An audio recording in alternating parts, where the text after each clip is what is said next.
All right, just a friendly reminder, tomorrow you have vocab 11 through 20. You have nothing due tomorrow. Not 11 through 20, we did that today. You have vocab 21 through 30. Nothing is due tomorrow. However, your focus and your spice are due on Thursday.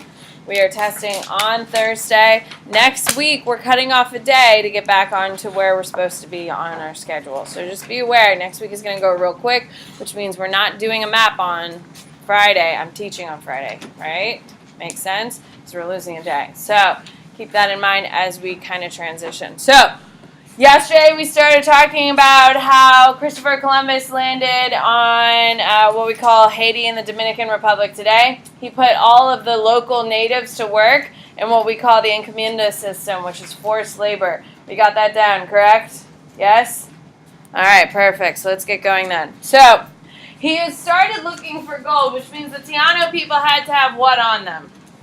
Gold. Obviously, no one thinks about gold unless you see gold, and you're like, we need gold. So the Spanish originally are starting to, the Spanish are like, okay, we're going to mine. Mining is very, very hard work. No one's ever like, oh man, I'm so excited to go into the mines. No one wants to go into the mines. They're dark, they're dirty, they're dangerous, very time intensive, physically exhaustive. So, of course, they're going to put the locals to work. Why can they easily put the locals to work? What do the Spanish have that the locals do not, Tristan? Guns, absolutely. Now, do not think for a second that the natives are not rebelling. They are absolutely rebelling, but what is the big problem, Tristan? Guns. They're using spears, they're using bows and arrows against guns. There's really just no comparison to it. We're going to see this issue rise over and over again. Do not think the natives, the Americans, aren't fighting back, but they can't keep up with the military technology, which of course is guns. They even have cannons at this point, so large masses they're shooting cannons at. I mean, they're just outgunned, literally. So one of the big things you are going to see is smallpox is going to be a big deal. Okay? Conveniently, smallpox starts breaking out in the local tribes. Do you think that's going to break the back of any rebellion? Hello? Absolutely. Smallpox is going to be weaponized, ladies and gentlemen. It will be weaponized. We're going to be using it in the 1820s against the natives here in the United States. That would be the U.S. government using it against the natives. The British are going to use it. The French are going to use it to a degree.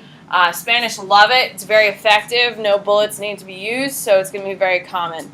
So what they are going to do, a lot of their soldiers a lot of their workers are going to die out pretty quickly because the work's exhaustive. They're not giving them breaks. They're breathing in dangerous air. So they have to go constantly and raiding other villages. Okay, this is how the Spanish get their workers. The encomienda system is what we're describing right here. They go raid villages, capture people, bring them back, force them to work until they die. Then they burn their bodies. Then they go get more. It's a pretty effective system, would you agree? Think about it. Okay? When you're buying slaves, are you paying for them? Absolutely. When you are buying slaves, are they constantly just there, or do you have to wait for them? You have to wait for them. You have to import them, correct?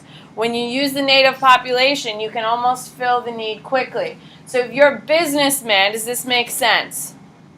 Absolutely. So are the Spanish making a lot of money or very little money? A lot of money. Think about it from a very capitalistic standpoint. It works out really well. I think we can all agree the Taino people are going to be completely wiped off the face of the planet, yes? Okay? When you're enslaved, forced to work in the mines, makes a lot of sense. Because of this, gold is going to be harvested. They're going to find more gold in Mexico than they do in the islands. So they're going to kind of give it up, but then they're going to start doing sugarcane production.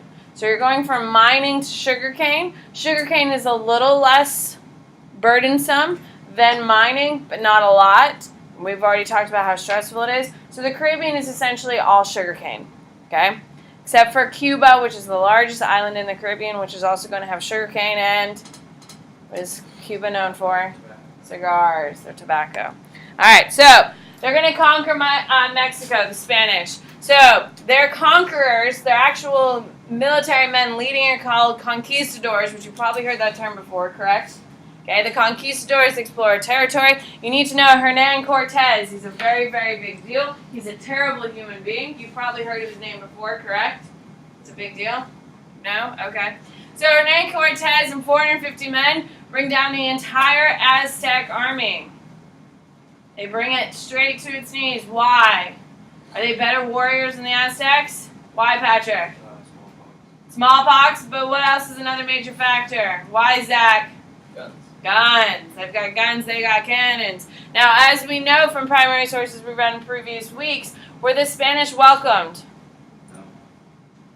Yeah, they were. They were allowed to walk around through the streets and stuff like that. When most of the Spanish arrive in the cities, are they seen as gods or are they seen as invaders? They're seen as gods. So they've never seen a white person before. What the hell are these people? They're like pale and pasty, and they're coming in these white, like big sheets and these big weird boats, and they got all these fancy things. They got silver all over them, like metal all over them. They kind of look like aliens. So they come and they kind of worship like gods and stuff like that. So they get accustomed. They get to see everything the society has, and they're like, yeah, we're going to take this. And then they start killing people. Okay, smallpox is going to be a huge factor that allows them to do it quickly. But Hernán Cortez is responsible for breaking down the Aztecs. Francisco Pizarro, you also need to know his name. Francisco Pizarro is responsible for the Incans. He and 600 men bring down the entire Incan Empire. And the reason why they found the Incans is what? Their roads. They found these really beautifully paved roads. And they were like, huh, I wonder where these go. And they just started following the roads. And eventually it's going to lead them to them. So, one of the ways they do wipe them out, and you're going to want to take a note on this, I think this is a test question, calls a conference of all the warring Incan chiefs. They get them together, puts them in a hut, murders them, and burns down the hut. Pretty effective way to wipe out leadership. Have you ever seen Braveheart? Hello? The English love this strategy. That's how they defeated a lot of the Scots. Is they would gather all the leaders together and burn them in hot after they hung them. I don't know, cover the bodies, I guess. So, those are your two major conquistadors. So, when we're talking about the new Spanish government, I would write new Spanish government, and this is how it's going to be set up. So, their administration is called New Spain, which is Mexico. You have New Castile, which is Peru, and you're also going to get. So, Mexico City is going to be the capital for Mexico. Still today, so it shouldn't be a hard thing to learn. They're going to build it right on top of T City, which is exactly where it is today. Okay, they use viceroys to rule. So you need to know that they call New Spain Mexico. They build a capital called Mexico City on top of T City, and you need to know that viceroys rule colonial America for the Spanish. This is Spanish government. All different countries do it differently. France is going to be a totally different system. The English are going to use a lot of paperwork, and that's how they get theirs. So a viceroy is literally a person appointed by a king to rule a certain territory. The king tells the viceroy what to do, and the viceroy tells everyone else. In the English system, what do we call that person? We've all seen Pirates of the Caribbean. What is it, Patrick? Yeah, it's governor. Isn't that what they say? Okay? So, viceroys are the governor equation in English. Does that make sense? A lot of these are very similar. You just have to make the connections and you have to make the distinguishing features. So, they have local courts called audiencias. You need to write that down. Okay? And that is a way to keep the viceroy in check.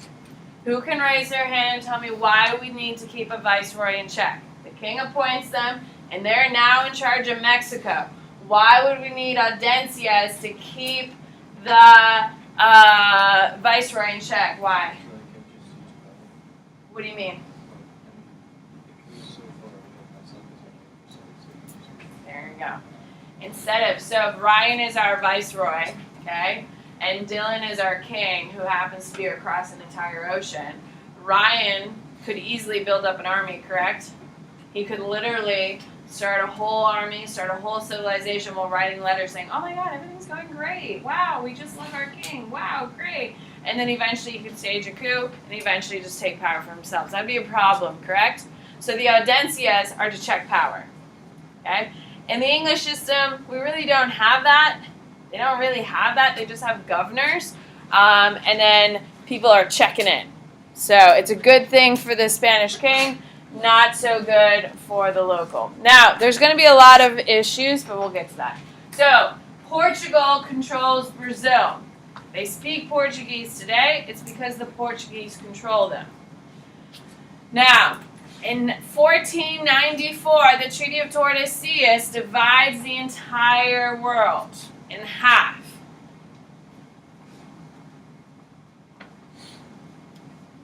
Okay? This is a very, very important line. All right. Turn back here and look for 2 seconds. Okay, now this is kind of off the break to move right above you. All right. This is where the Treaty of Tordesillas is drawn. Spain gets everything to the left. Portugal gets everything to the right. Okay? Immediately off, in 1494, who gets the better end of the deal? 1494, who gets the better end of the deal? Why is it Portugal, Dylan? They go around now. Yeah, and where is everyone trying to get to? India. Guess who has the better end of the deal by the 1600s? Spain. Do you think this is going to only add to the resentment? Absolutely. They already are pissed off at each other. They already hate each other, correct?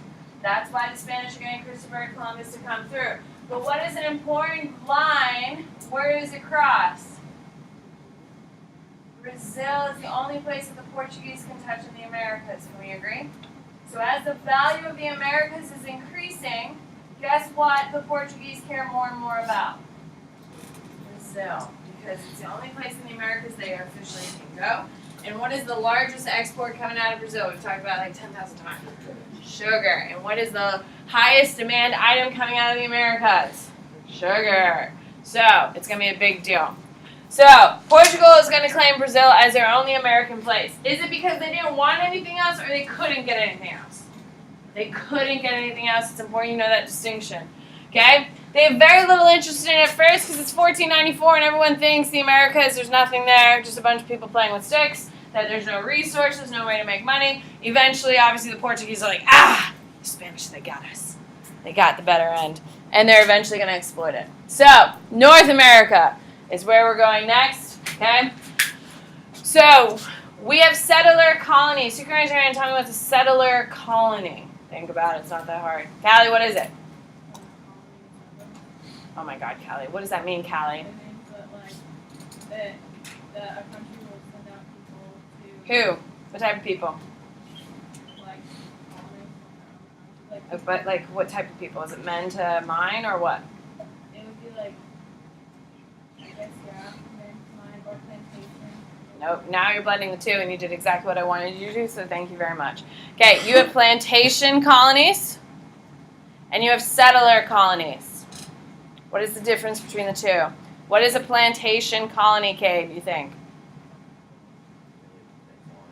They farm, just like, hey, I need some beets, so I'm going to farm some beets. What do you think the goal of a plantation is? When you think of plantation, do you think big scale or little scale?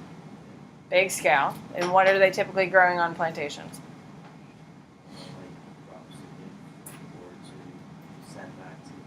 Okay, so is it money-based or sustenance-based? Money-based. So plantation economy is all about what? Money, absolutely, okay? Plantations don't really grow food, ladies and gentlemen. They don't. What do they grow? Tobacco, cotton, sugarcane. You can't really eat them, right? However, do they drive a huge profit? Absolutely, so you use that money to buy your food for your family. There you go, that's how a plantation works. So what is a settler colony, Raina? What does that mean? Well, because we got people settling if they're doing plantations.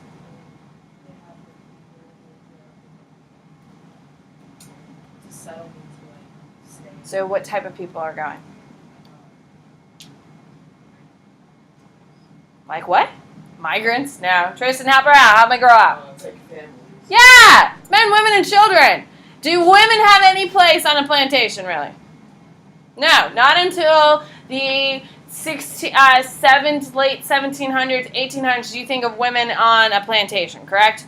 When you think of like the Civil War and all that crap, you think of women leaving the house and all that crap. Yeah, that doesn't really happen until about 200 years into this process. Settler colonies are men, women, and children. That's a huge difference. Settler colonies are trying to what? Settle the area and make it officially Spanish, correct? Because when you're just making money, are you really claiming the culture? Are you really forcing your influence? No, you're just trying to make money, so there's a big difference. So, the Spanish are going to have Spanish towns. In their Spanish towns, they have forts, missions. What is a perfect example of a Spanish town? St. Augustine. What is the biggest piece in the harbor in St. Augustine? They have a massive what? Fort. Absolutely. Perfect example. I'd make a little note and say St. Augustine's perfect reference, so when you're thinking about it later. Permanent colonies in North America. You're going to have France is going to be going into Canada. You have England, Jamestown, Massachusetts Bay, and the Netherlands, which is going to be New York here in a little bit. So, colonial governments are going to have a lot of issues. One of the big things is that it's incredibly difficult to show up to a brand new place that doesn't have infrastructure and try to rule. Can we agree? You got to build the houses, you got to build the roads, you got to build your government house, you got to build all the things that you want. So what you're going to see, cannibalism is still going to be practiced. Why is cannibalism practiced in our colonists? Why, Dylan? Because they can't start farming immediately.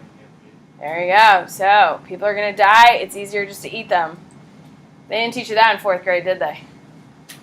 Massachusetts Bay, they ate probably about 25 to 30 people that we know of. They have documented, by the way, fun fact. They also didn't tell me that at Plymouth Plantation when I went there like 12 times as a kid. It's fine.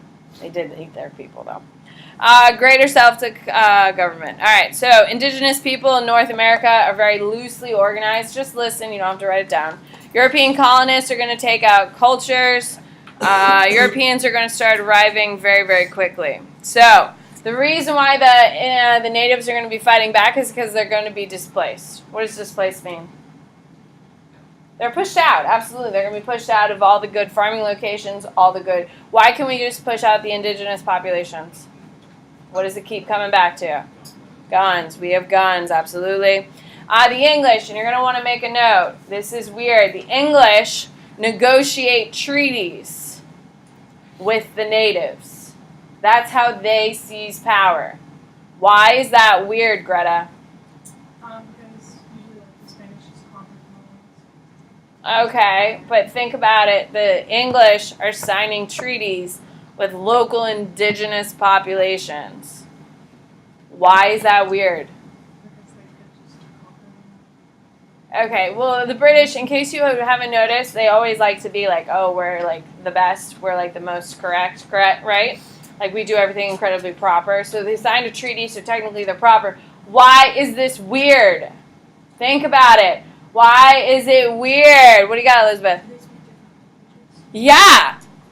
Yeah. Do you think the natives knew what the hell they were signing? Do you think they saw signing this treaty as the same as the British did? Do you think they had any understanding of what the hell was happening? They also had different background of what land is. They thought the land wasn't owned by anyone. We just used it in a communal way.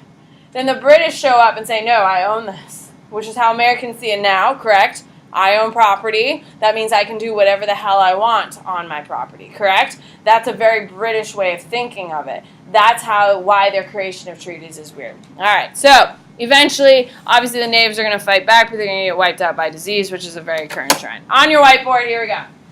On your whiteboard, please tell me who conquered the Aztecs. Let's go, let's go. I got 1, 2, 3, 4, 5. Good. Melu, who is it? Cortez. On your whiteboard, please tell me who conquered the Incans.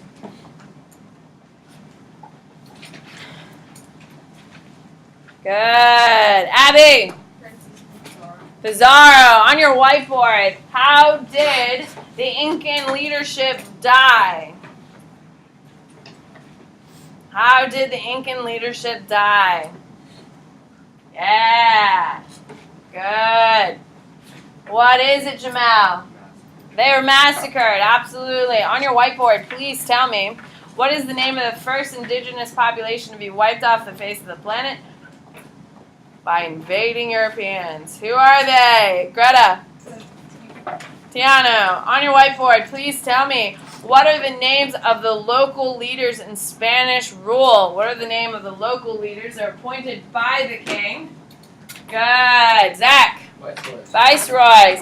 What keeps the viceroys in check? To make sure they're not abusing their power and challenging the authority of the king, who is very, very far away. Carlota. Audiencias. On your whiteboard, please tell me, what are the two major weapons Europeans used against the natives? We keep coming back to the two. Good. Come on, come on, come on. What is it? Bronson. Guns and smallpox are your two major weapons. On your whiteboard, please tell me, what country uses treaties to control land?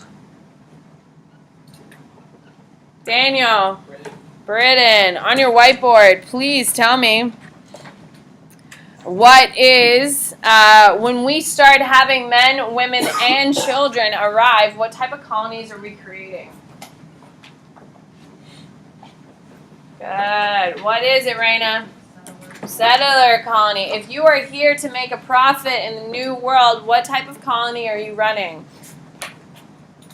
Good. Come on, come on, come on. Good. What is it, Jang Hao?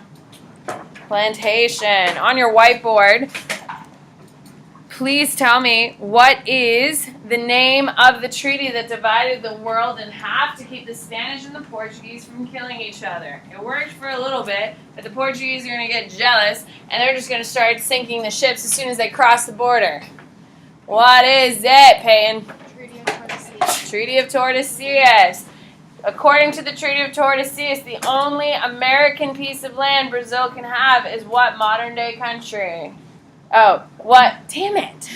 That was a good one, too. That was a good one, too. All right, let's go. We got things to do.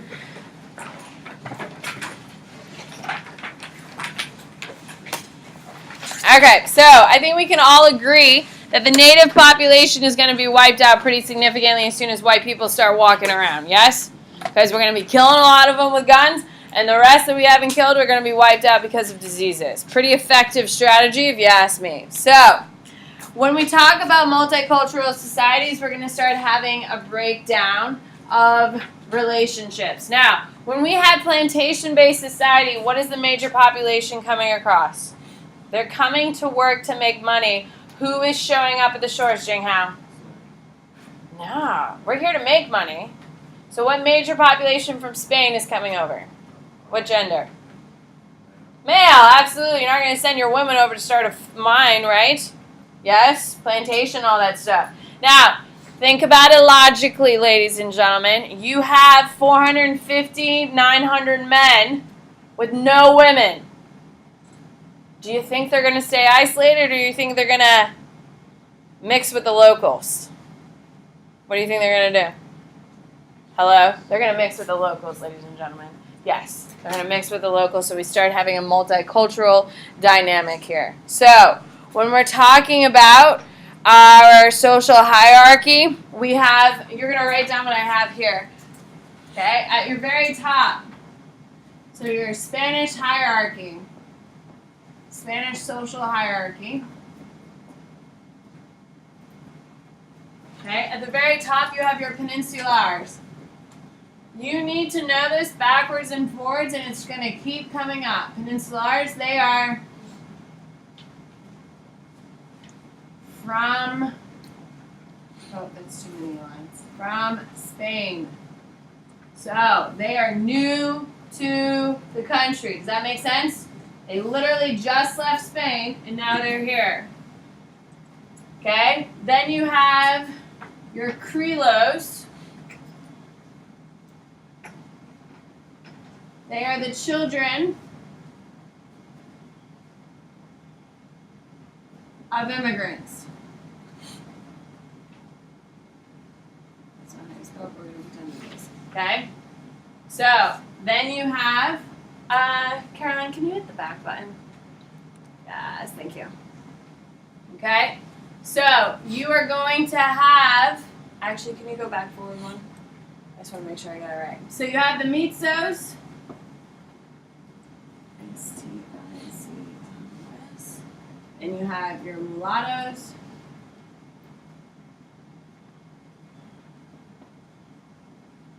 And then your Zambos.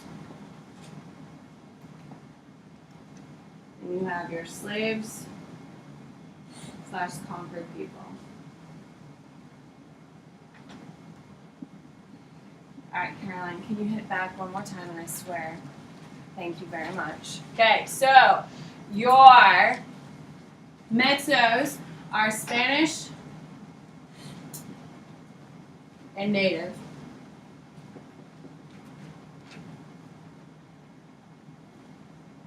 Okay, then you have your Spanish, your mulattoes are Spanish and African slaves. And then your Zambos are African slaves and natives.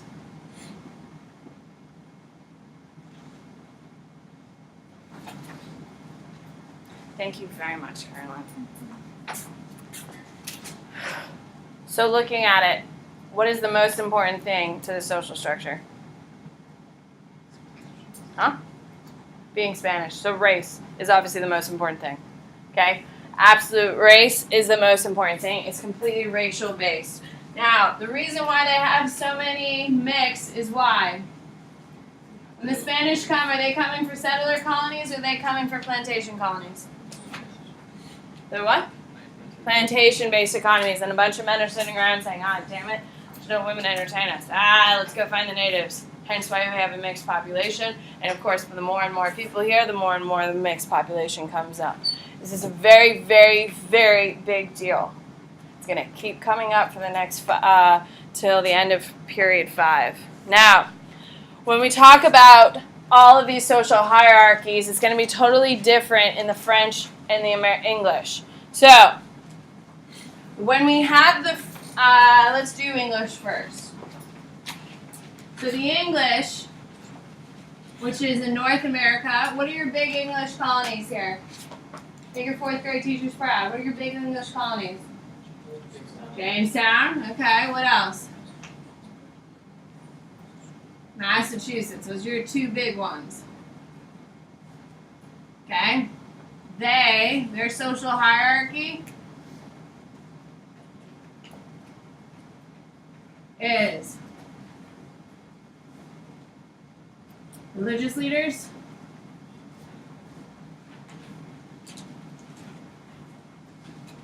whites from England and their descendants,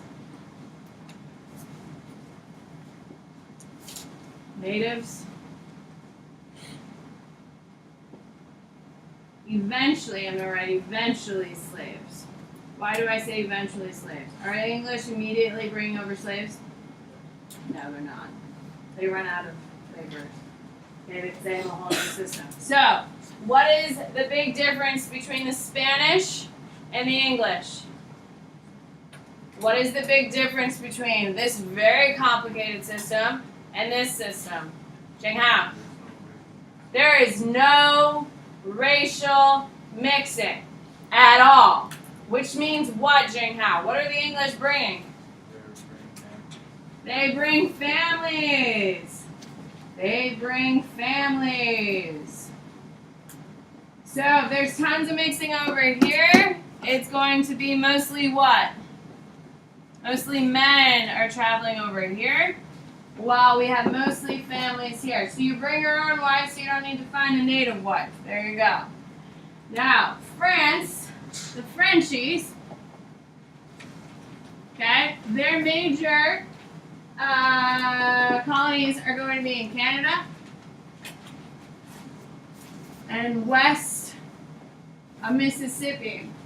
Why are French people here in the why are they here? What is their major thing they're doing here in the U.S.? What are they doing? Gunner? Fur trading. And what is fur trading? Animal skins and pelts. Yeah, is that a sit down every night, same dinner table kind of thing?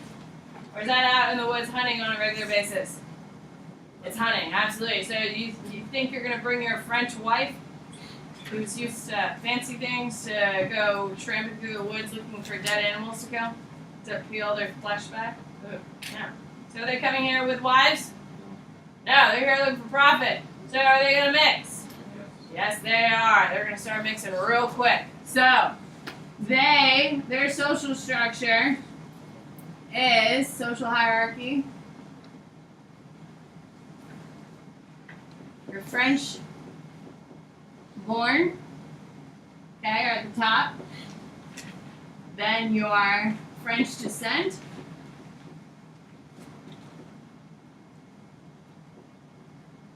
Then you're mixed race couples, or mixed race children / descendants, and these are called an ETIS. Okay, so looking at this social structure, okay, are the French positive or negative towards natives? Tristan, you better pick that head up right now. Are they positive or negative about the natives? They're positive. Why are they positive? Why, Alex? Yeah, we can see they're mixing and it's not like this horrible, like look at that. Do we agree that one's pretty negative about the natives, correct? They're breaking them down like subcastes, for God's sakes. Why would the French be positive about the natives? Patrick? Yes! You are born in France and you're in the Americas and you're looking for like beavers, you're looking for bear skin, deer skin, all that crap. Who do you think is going to know the land better? A white guy from France or a native who's been living on this land for 100 years? The natives. So guess what they do? They're like, damn, these people know what they're doing. If I marry in, the dad's going to teach me all the things I need to know and I'll be in the money. So guess what they do? They marry in and here we are. And so the French are very, very positive. Whose side do the natives here in the United States pick in the French and Indian War? Why would they pick the French, not the English? You can raise your hand, make the connection. Why would they pick the French versus the English? Think about it. Why? Why, Alex?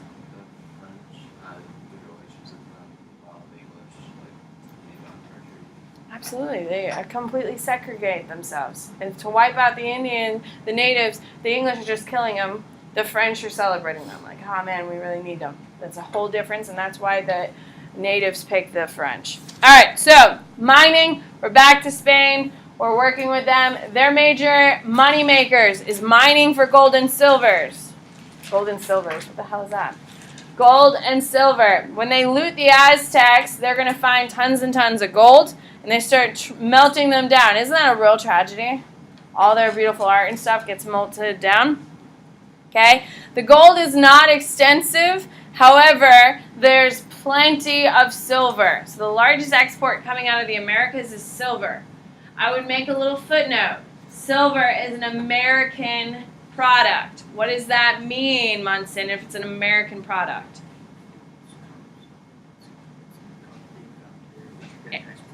It's only found here. So what has the rest of the world never seen? Silver. So what is that? Is it going to drive up demand or drive down demand? Drive up demand, which is a big issue. So they're going to, employment of the natives, they're going to keep the META system going in the Incans. Okay? They're going to kill off a ton of people, and they're eventually going to make a ton of money off of it. The reason why silver is a big deal, your first DBQ is about silver trade. I don't even know what it is yet. We'll be writing it in January for the first time. So, silver is going to trade the whole world's income. Spain, all of a sudden, is going to be the wealthiest country in the world. Why? They have something that the Chinese want. And what do the Chinese want? Silver. They've never seen it before. If you ever go to China or you look at like traditional Chinese things that are coming off of period 4, 5, and 6, even still to this day, it's all decorated with silver. Chinese people love silver. They've loved it from the moment it starts. It's going to bankrupt them for a long time, which means the Europeans are going to come in and invade China. This will be the lead to the decline of China for a while. So, very popular with Chinese markets, also over. Okay. Largest states, we're going to start having a lot of local estates are going to start growing in our plantation economy. So we're going to be growing wheat, grapes, and meat. Why are they growing wheat, grapes, and meat are the three big things they grow in their plantation for food. Why? Why is the Spanish only focusing on these three things? Guys, what do they have a large population of? What are they, stop, think about it. Why are the Spanish in the Americas? Who can raise their hand and tell me what is the only Spanish goal for the Americas? Anisha. Money! Absolutely. So, they're here to make money. And who's coming over from Spain in order to make this money? Men. Absolutely. So, men are here to make money. They're enslaving the local populations to do it. We have some plantations pop up. They're growing wheat, grapes, and meat. Why are they growing only these three things? They're not growing cotton, they're not growing tobacco, because what are they doing instead? What are the Spanish focusing all their time on? Anisha? Well, yeah, they're making money, but what are they making money off of? Guys, we just talked about it. Come on. What are they making money off of? Silver. They're making money off silver and a little bit of gold, but what's the biggest one? Silver. So they have some plantations because they have to feed all these dudes who are beating the natives into continuing to mine, correct? So why would they pick these three items? Think about it. It makes sense logically. Why are they picking these three items? Pan. Grapes can be turned into wine. Why do they need wine? It's safer to drink than water. Thank you. Why would they pick wheat? It's a really big part of diets. Why? The carbs from the bread. Why would they pick meat? Because you need the damn protein, people. So, are they trying to make these men comfortable, or are they trying to streamline the process? Streamline the process. We're about making money. We're trying to get exactly what they need. We need the wine for nourishment, because you can't drink the water. You got wheat for strictly the carbs, and the meat strictly for the protein. Okay? I think we can all agree they're going to abuse the system. This is what a plantation looks like in Chile. Okay, pretty streamlined. All right, so it is important that you know that the locals are rebelling. They are not sitting there and smiling and saying, wow, I can't wait to work to death for you in your minds. This is a great pleasure. Thank you. They're fighting in every opportunity. We have two major rebellions to Spanish rule. We're eventually going to have letters written to the Spanish crown saying this is horrific what you're doing. You're killing off all these people. You're completely destroying everything. Do you think the Spanish care? Why?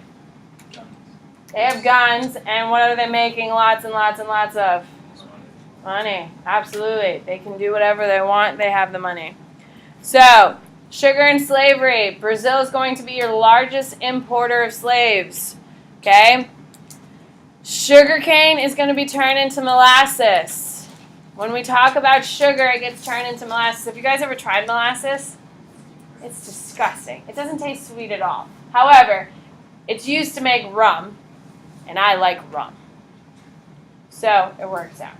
So, the reason they are importing it to molasses and not importing raw sugar is why? Which one do you think is easier to transport? Molasses, which 1 barrel of molasses apparently makes up about 200 pounds of sugar. Or you can fill up 4 barrels of just raw sugar that has a lower price. What would you rather? Molasses, correct? Which is why all of your traditional cookies and all that stuff are made out of molasses, because it's easier to export and it drives a higher price. So that's why they're turning all of their sugar into molasses before they ship it. Unlike the Spanish, Portuguese are gonna rely on African slaves. So the Portuguese So your Spanish, they used encomienda system, which is based on using what? Locals, the natives, absolutely. Okay, the Spanish, this is their favorite way to do it. They just enslave local people. The Portuguese are going to start importing. The reason why is they run out of people really, really quickly in Portugal. They kill everyone off almost immediately because sugar production is so hard. And there's not a ton of populations in that part of the world at this time. So because of that, they start importing them. And for every human life, 1 ton of sugar. And they're exporting millions of tons of sugar every single year. In the north, we have fur trading. Okay, beaver is going to be very fashionable during this time. You're going to see people are going to be trading for all these different types of things. Keep in mind, beaver pelts were used for boots. Okay, we didn't have plastic wear, so if you wanted boots, you had to wear an animal that lived in the water and have fur on the inside to keep your feet warm. So everyone in Europe is wearing beaver shoes and beaver boots. All the men had to have them, especially if they're going out hunting and all this stuff. So does beaver have a high price or a low price? Very, very high price, which makes it valuable. Go out, get a couple hundred pellets, you could sell it for a lot. They're so valuable, we have a thing called the Beaver Wars, where there's a huge rift over who controls a 300,000 beaver pelts, and it's a big deal. It's a whole mess. So cash crops, because I'm going to run out of time tomorrow, so I'm just going to go. Cash crops the Europeans want: tobacco, rice, indigo, and cotton. You can raise your hand and tell me why indigo is valuable. Why? I've talked to all of you before. Why? What is indigo, Carlota? Isn't it like the purple? Yeah, it's purple. Why do we care about the purple? Who here is an AP Art History? Why do we care about it? Why, Raina? It's very, very rare. Prior to indigo, there was very little use of purple. The only people who were wearing purple is who? Royalty, because in order to get that color, it costs a lot of money. Well, now once the Americas, we find this indigo color, and all the poor people like you and I who are not royals will be like, ooh, I can look royal, so it drives up the price. Okay, we have imported slave labor. Europeans, your English are going to start with, something called the indentured servants, but they're lazy and they run off. Indentured servants are going to be white people from England who will eventually run off on them and stuff like that. They're not very good for business, so they turn to slaves later.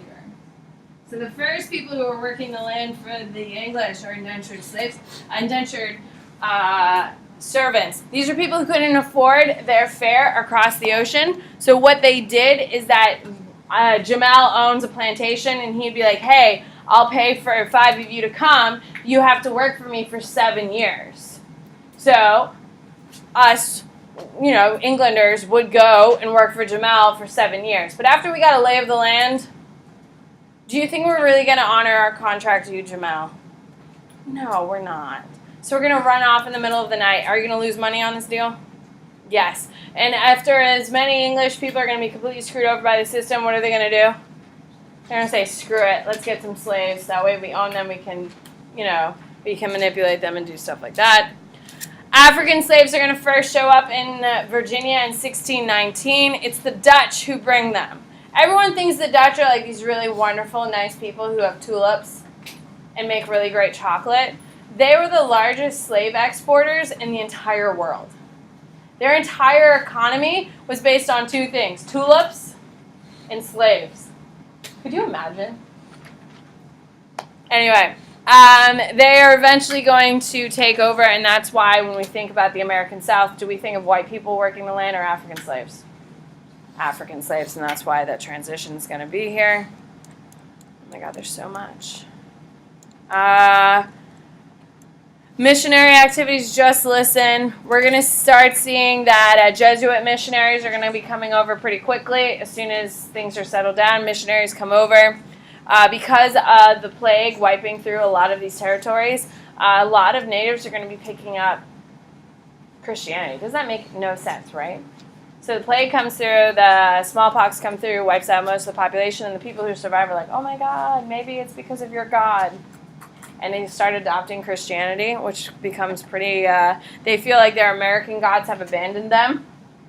So they pick up Christianity, and that's how a lot of them convert. Spanish, perfect. You don't need that. Aborigines, James Cook. There you go. All right, perfect. Done.